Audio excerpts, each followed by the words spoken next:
Madrid tiene muchos rincones mágicos y uno de ellos, que quizá no sea tan conocido, es el Parque El Capricho de la Alameda de Osuna. Se encuentra en el distrito de Barajas y se hizo bajo el deseo de María Josefa de la Soledad Alonso Pimentel, Tellez Girón, Borja y Centelles, y podría seguir porque tiene unos 20 apellidos.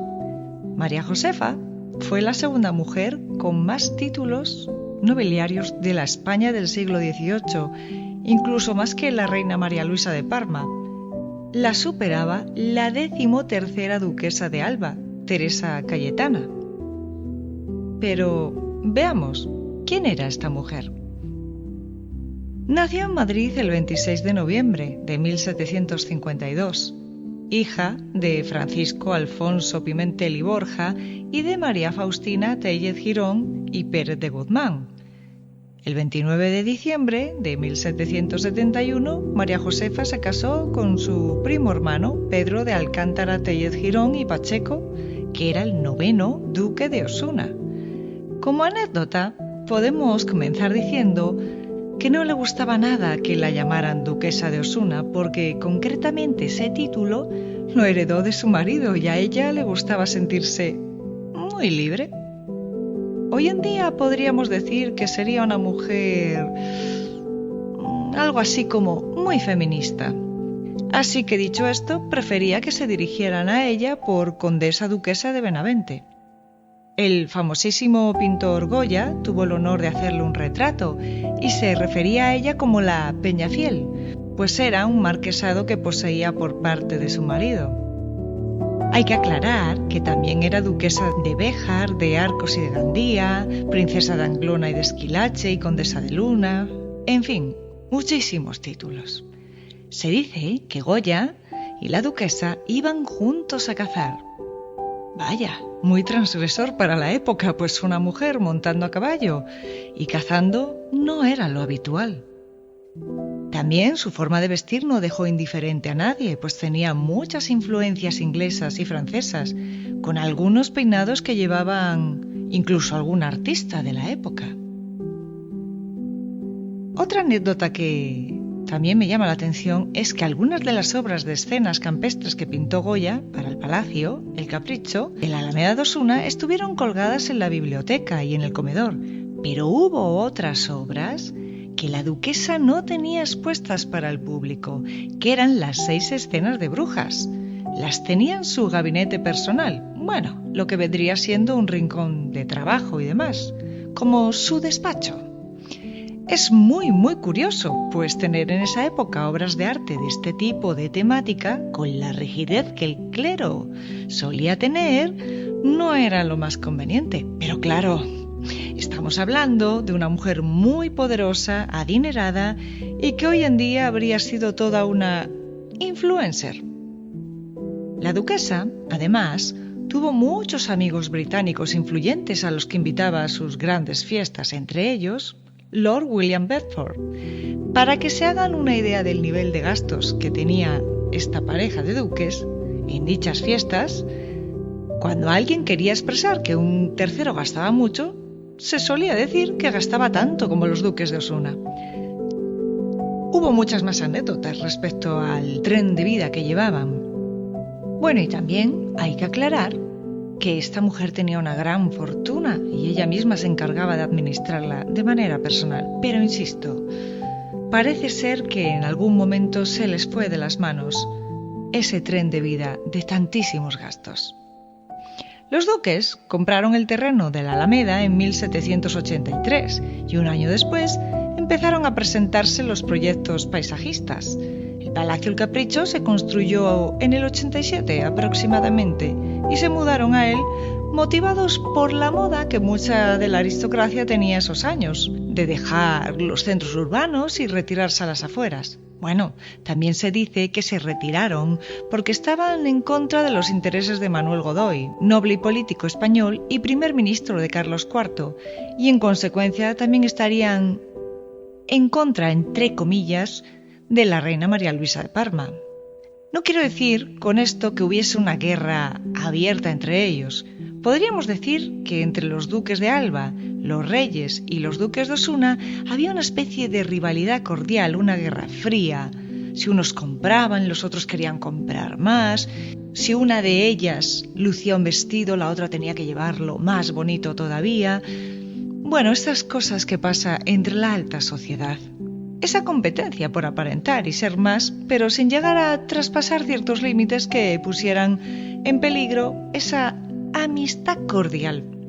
Os comento esto porque María Josefa se cabreó mucho cuando uno de los 3 paisajistas, Pablo Boutellot, que dirigía las obras del jardín El Capricho, abandonó para centrarse en otro proyecto de los reyes. Hay que destacar que fue la propia duquesa quien diseñó los jardines. Entonces, bueno, María Josefa puso como precedente que los 2 siguientes paisajistas franceses, Jean-Baptiste Mulot y Pierre Provost, firmaran un contrato para no dejarla tirada y, por supuesto, no trabajar para los reyes ni los duques de Alba. Concretamente, Mulot era jardinero de la corte de María Antonieta y lo contrató con la intención de que reprodujera el Petit Trianon de Versalles en su enorme jardín. El Jardín del Capricho se terminó después de 52 años, en 1839. Los duques nunca verían totalmente concluido el jardín. Él falleció en 1807 y dejó en su testamento la propiedad a su esposa y la mantuvo hasta la ocupación francesa, instalándose en ella el general francés Agustín Daniel Belliard. La familia de la duquesa se refugió en Cádiz en ese tiempo. Pudo volver al palacio en 1815 y continuar con las obras en las que mandó construir el casino de baile, y a su muerte la propiedad pasó a su nieto, Pedro Alcántara.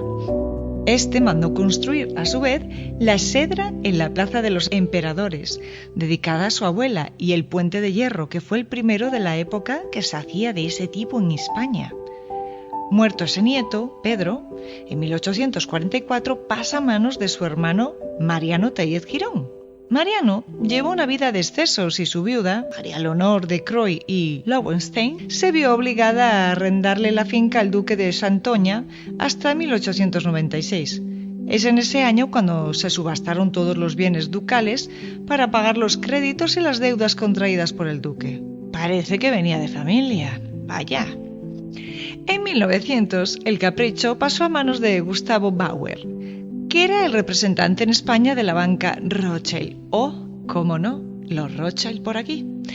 Estuvo en poder de esta familia hasta 1936, que fue requisada por el bando republicano en la Guerra Civil. Los Rothschild la vendieron finalmente en 1945, en plena Segunda Guerra Mundial. En la época franquista quedó en un estado de abandono y a la muerte del general pasó a manos del Ayuntamiento de Madrid. ¿Sabéis? Una de las edificaciones que más me llamó la atención en la visita por el parque fue el abejero, el único palacio para abejas en toda Europa que había en aquellos años. Algo muy llamativo de este edificio era que, mientras las abejas entraban y salían de sus panales a través de unas trampillas metálicas situadas en el exterior, desde el interior del edificio podía contemplarse cómodamente toda la actividad que tenía lugar dentro de los mismos a través de cristales que cerraban las colmenas por el extremo opuesto. Sabemos que la abeja era un símbolo muy popular en el siglo XIX entre los masones. La abeja simboliza la laboriosidad, la sabiduría, la regeneración y la obediencia para los primeros cristianos, para los egipcios y los romanos, y también para los masones. Bueno, realmente el parque está lleno de simbolismo masónico y se ha hablado mucho de la posible conexión de María Josefa con la masonería. Analicemos. La masonería especulativa era relativamente reciente en la época de María Josefa. Seguían teniendo las viejas costumbres de solo admitir hombres en la logia, hasta el año 1774, cuando la logia del Gran Oriente de Francia había tomado bajo su protección a la masonería de adopción. Es decir, logias formadas por mujeres, pero tuteladas por hombres.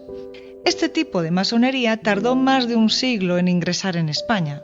Por otro lado, hay que añadir que en 1798 Carlos IV nombró al duque de Osuna embajador en Viena y María Josefa lo acompañó. En ese viaje pasaron por Francia, que aún estaban en plena revolución, y su estancia en esas tierras hizo que conocieran a varios masones y sus textos más significativos, o lo que ellos denominaban piedras angulares de su pensamiento.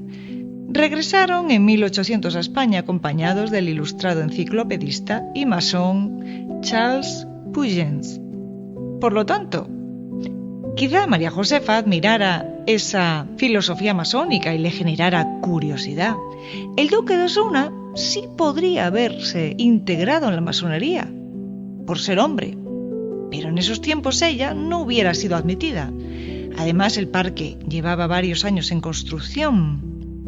No creo que haya una prueba muy firme sobre este rumor para poder decir que ella perteneció a la masonería.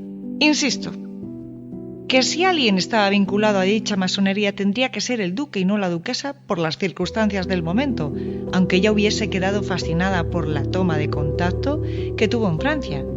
Y quizá esa fascinación, y dada su amplia cultura, pues leyera algunos de estos textos masónicos. Bueno, en realidad, la duquesa tenía una biblioteca de aproximadamente 60.000 volúmenes. Fascinante.